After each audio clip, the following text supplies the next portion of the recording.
Jim Rosenthal for Eye on Art. And Carla Santia.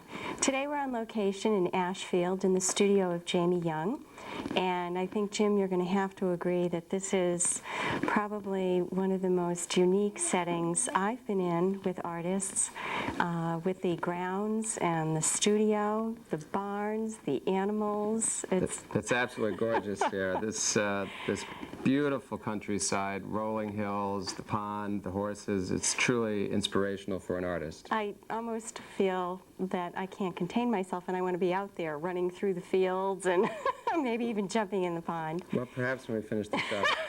Maybe we will. But right now we really want to visit with Jamie.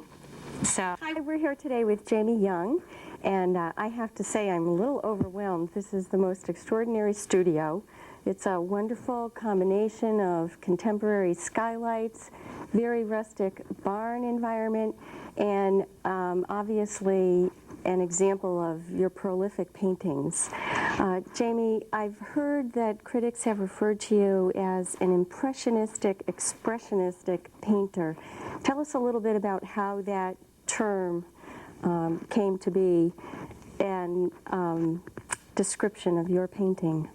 Okay, well, I guess you could say one of my main influences was Claude Monet and actually the entire Barbizon school of painters, the Impressionists. And that's what I studied for many years. But then as I moved out of that style, I moved into Expressionism and adapted the larger brushstrokes, the more expressionistic, more freedom in the movement of the flow of the brush. And so that's why those two terms get connected now when looking at my work. From a distance it looks impressionistic, but when you get up close to it, it dissolves more into a lot of kind of, you know, energetic brushstrokes. Mm-hmm. A real expression of the self. Right. It's kind of like the way you sign your name. Everybody signs their name in a certain way, and that's the way the brushstroke or the pencil stroke moves also. Oh, that's interesting. I wonder what my signature is. I know that you do a lot of plein air painting, mm-hmm. and that a lot of your studio work comes from sketches that you do outdoors. I know many painters paint from photographs that they've taken out on site, but you, on the other hand, create your paintings from black and white drawings. Tell us why you do that rather than working from photographs. Well, I love photography, and I think photography is an art form in itself, but it's also very, very still. And I like to get into the meditation of trying to totally be in the place where I am doing the sketch, mm-hmm.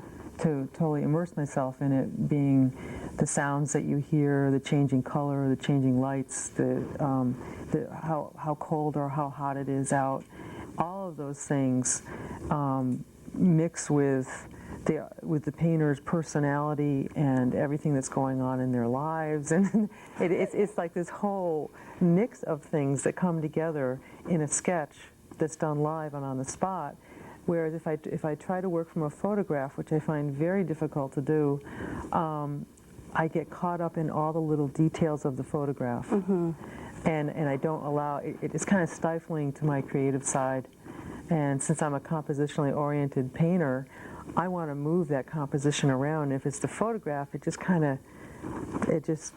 makes me be very still and shuts me right into what that photograph is doing. Right. So, rather than bringing out whatever that emotion is that's in there. And right. by viewing your sketch, you're able to recreate whatever emotion that was that you were experiencing at the time that you saw the scene. Right. Right. That's really interesting. Jamie, I know that you take a very creative outlook in the way that you paint outdoors. Tell us a little bit about this. I mean, normally the artist would take their easel and a small canvas and paint outdoors. Tell us about how you do this.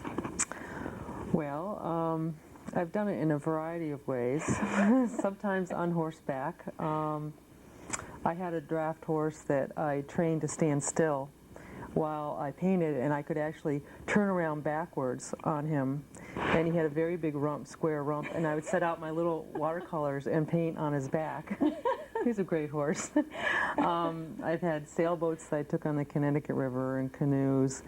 And when I did the River Run series, I wanted to do bigger and bigger paintings outdoors, and I was limited by what I could carry. So I got this old pickup truck, and I built an easel out of 2x4s that would fold up in the back of the truck.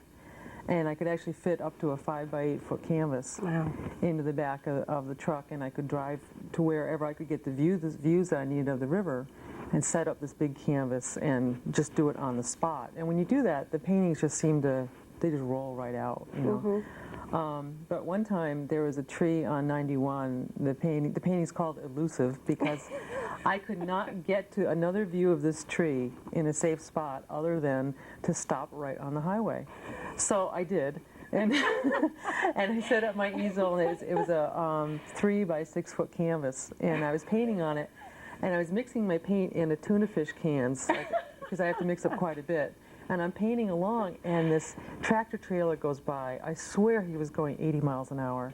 Picked the wind of it, picked the canvas up in the air, and it twirled around like this, and then came down on my back, because I was down here mixing paint like this. So I picked up, I got the canvas back on the easel, and I repaired the damage that was done to it, and kept painting. It had all kinds of little bits of road grit in it that are still in it to this day. The painting's sold, but it has little pieces in it. But when I got home, I got out of my truck and I looked at my seat, and it was all the colors of the painting were all down the seat because it was all over my back. Oh. And I hadn't even thought about that. You know? So I, because of I had a cover on the back of my truck that would keep any kind of road dust or anything from getting out of it. And I used to take my kids with me doing this. And when my kids were really little, they would play around the truck, and one time I was painting down in the Northampton Flats, and I had a 4 by 8 foot canvas out there, and my son, who was like 2 years old at the time, just had diapers on, was diving off the back of the truck into a mud puddle.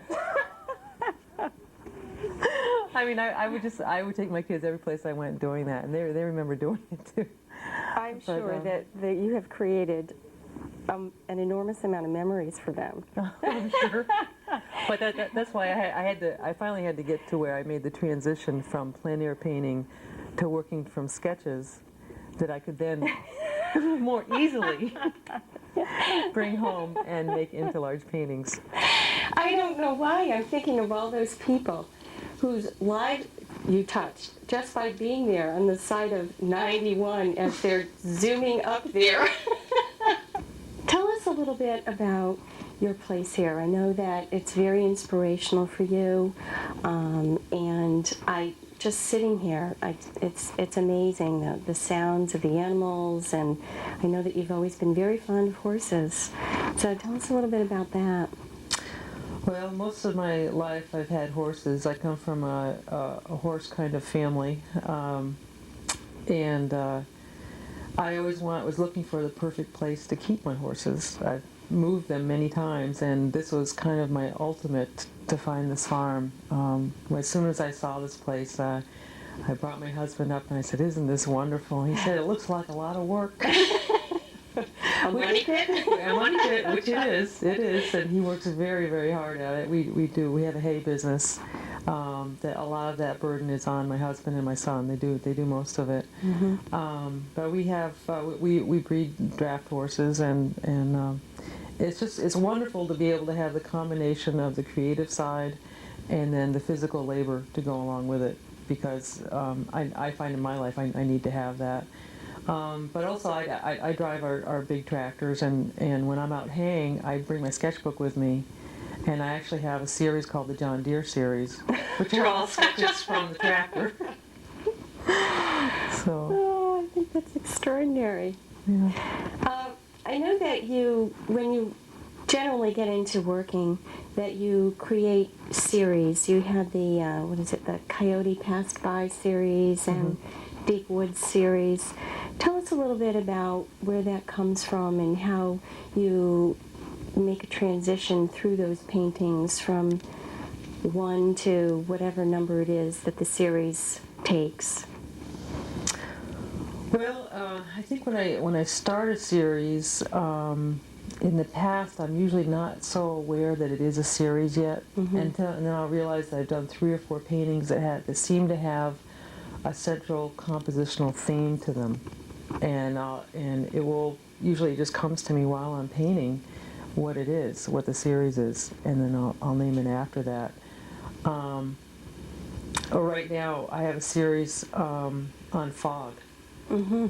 The indecision that fog stirs in people, like you don't know, you're not quite sure where you're going, how the road ends, what's going to happen to you on that. It's the fog of indecision, or the fog of the unknown. So those are some personal things that people go through in their lives, and I have questions in my life right now. So the fog comes up, so I start doing a series on fog. The Coyote Cave series is that's a mandala part of the mandala series. Explain a little bit of that to the folks out there so that they get an understanding of the mandala and how it's affecting your paintings.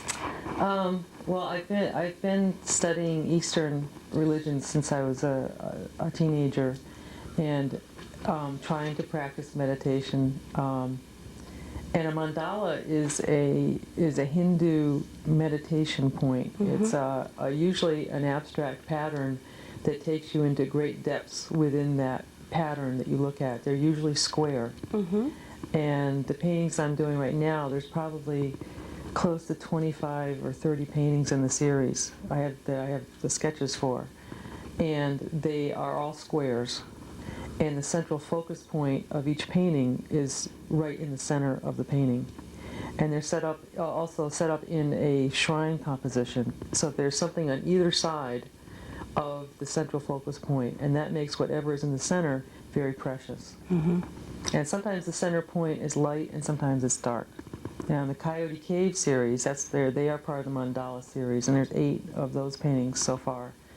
They're all squares. They're all 4 by 4 feet, and the central focus point is very, very dark, and that's the cave. The coyote is a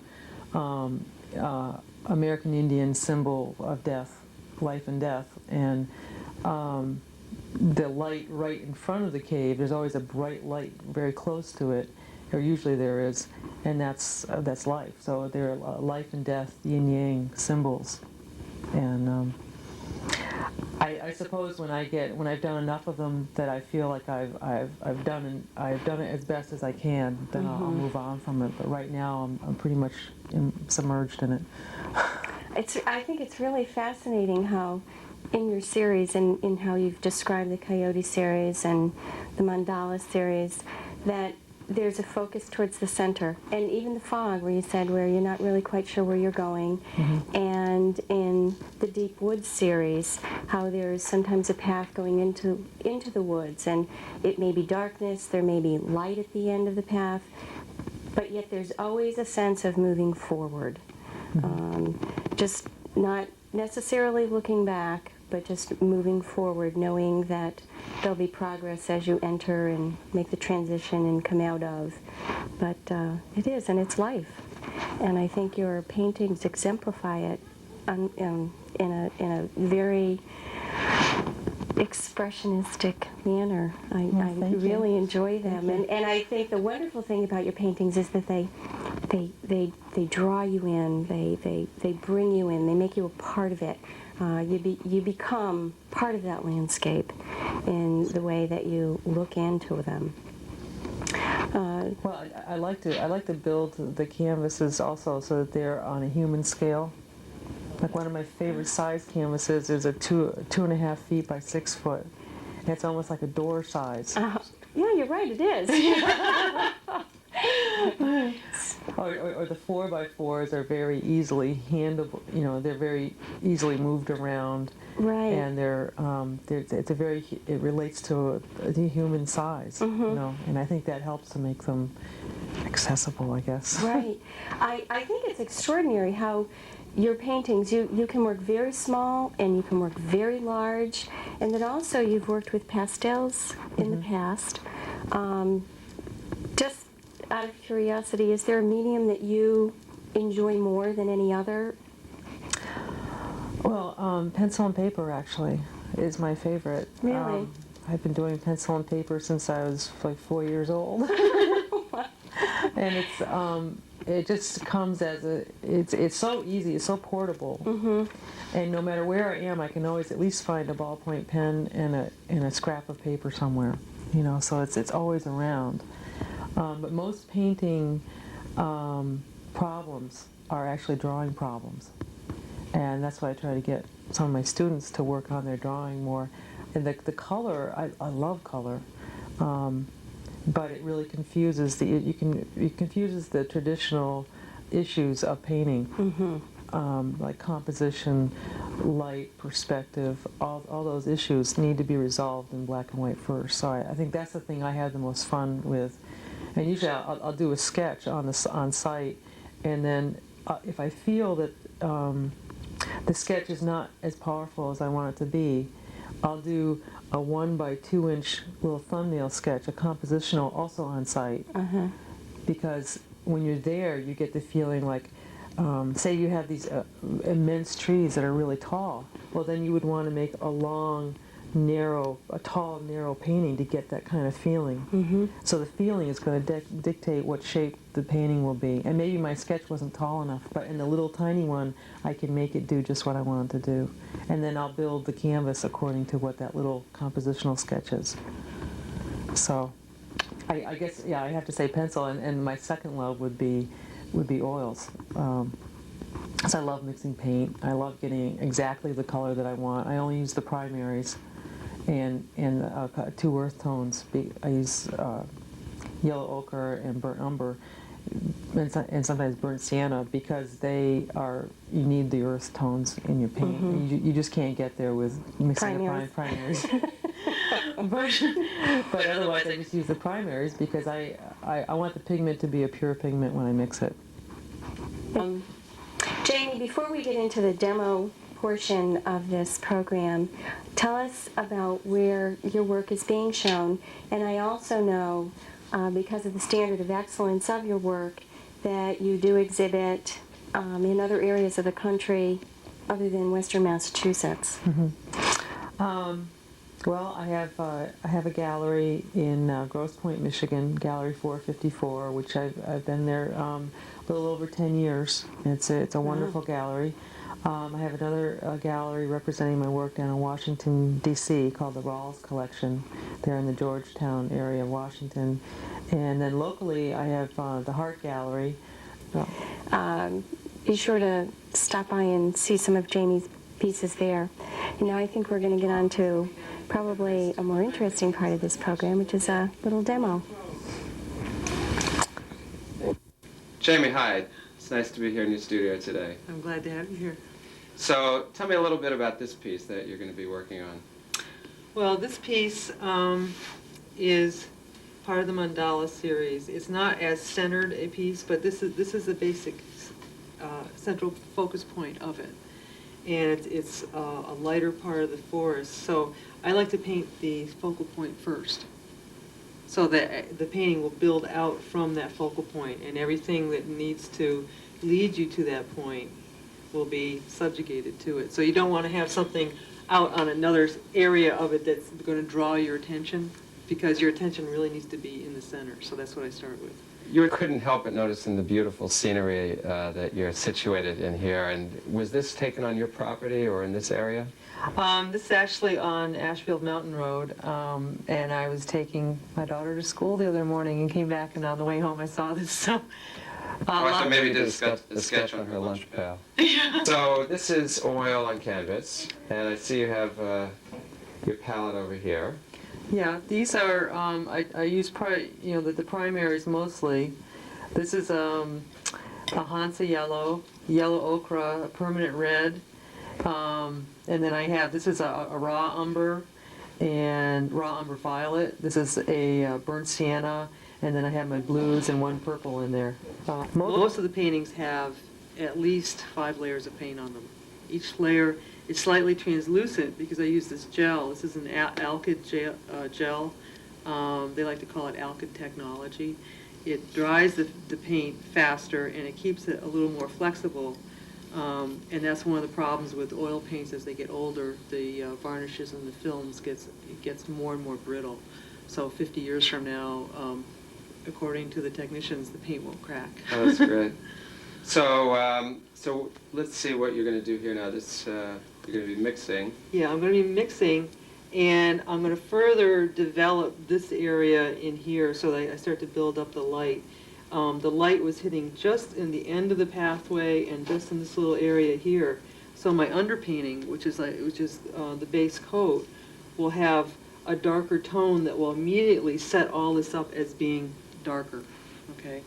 So for that, I would want to use a fairly large brush, umber and some ultraviolet, ultramarine violet. So it's interesting that you're mixing your darkest and your lightest colors together.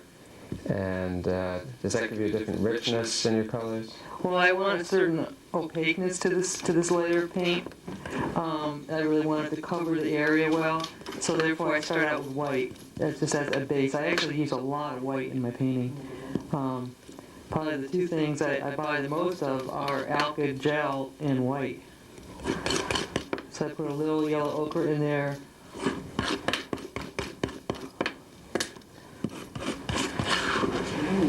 Get it into one big area there. And take a large brush.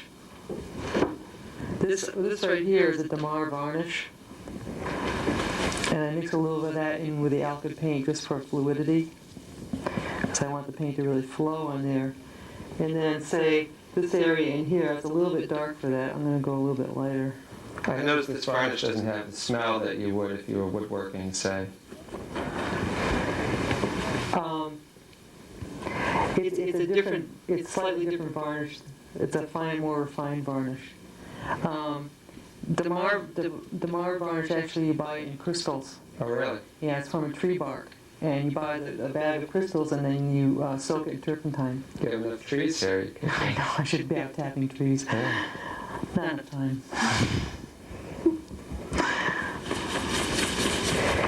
And I put a little dab of yellow in there just to bring it up to a green, because I want this to be kind of a spring painting, having a lot of the light greens.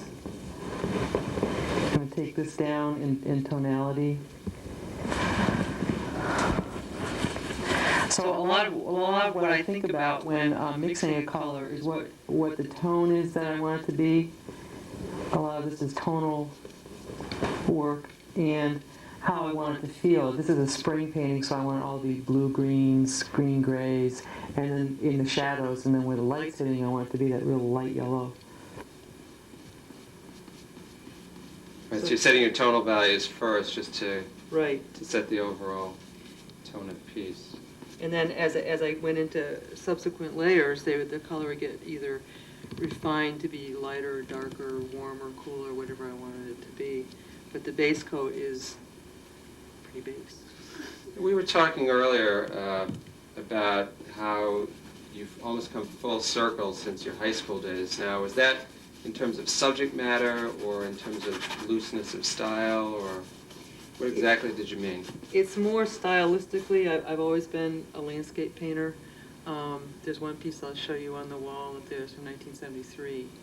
And I put that in one of my latest shows because my students said, well, boy, this is so different. And I said, no, I'm really coming back around.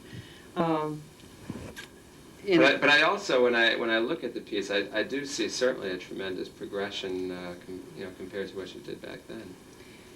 Yeah, I worked for about 15 years or so in a more abstracted form, and the abstract really makes you study your composition.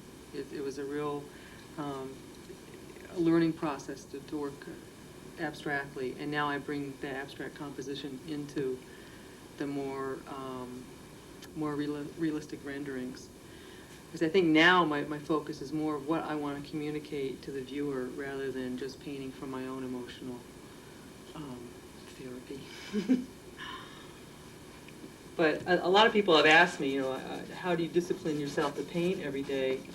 And it's not a matter of discipline at all. It's a matter of how do I discipline myself to do other things, because it's such an emotional base for me. It is really a stabilizing, centering thing to do. And if I don't do it, I actually get kind of cranky. Yeah. And my family kicks me out of the house and says, "Well, you go paint, get out of here." I noticed they separate you from the rest of the house by a good distance. Yeah. Yeah. Well, I actually do that. I figure if somebody really wants to find me out here, if it's that important, they can come talk to me. I also find your color palette is very unique. I guess it's almost a signature that you have in terms of your kind of muted tones and your earth colors. Mm-hmm. It's really identifiable by contrast with some of the other artists painting in this area. There's emotional content to colors, you know, certainly. Actually, this yellow green color, it's very light color, it's symbolic of change. And for humans, most people have an immediate visceral reaction to colors. Red is danger, excitement. It will make, you know, it gets, people are on the alert when they see red. Black connotes death. I mean, all the colors go along in these different sequences. I've sold paintings to Europeans who have taken them back home, and it's the same thing. Seurat wrote The Science of Painting and Science of Color, actually is the name of the book, and he talks in it about the energy levels and the response to different colors. The salmon color is very spiritual color, like the Tibetan monk's robe, so that beautiful salmon color. So I try to bring some of those in at certain areas. I want them to, the color that's really the brightest and the most vibrant in the painting is where I want the focal point to be. Jamie, this has been a really great visit here, and your studio is wonderful. Your location is certainly inspirational, and I thank you for having us here today. Well, thank you for coming out. I really appreciate it. Great to see you. Okay. Carla, this was a great visit here with Jamie. This was wonderful. I found myself really getting into everything. I can appreciate where all of her spirituality comes from. The property, having had a tour of the barn, meeting a couple of her horses. I found her to be a very colorful personality. Great sense of humor. I got a whole new appreciation of the term draft horse today. Yeah, I think we all did. And her not quite so traditional means of plein air painting and being out on 91 in her pickup truck and painting from horseback. And I think that we've all enjoyed our little inner look into Jamie Young and having her share with us not only her studio, but part of her inner personality and how it becomes exemplified in her paintings. Definitely. Well, I hope all of you enjoyed our visit with Jamie today, and we look forward to seeing you on upcoming episodes of Eye on Art. And we'll bid you adieu today and look forward to meeting with you and a new artist on another series.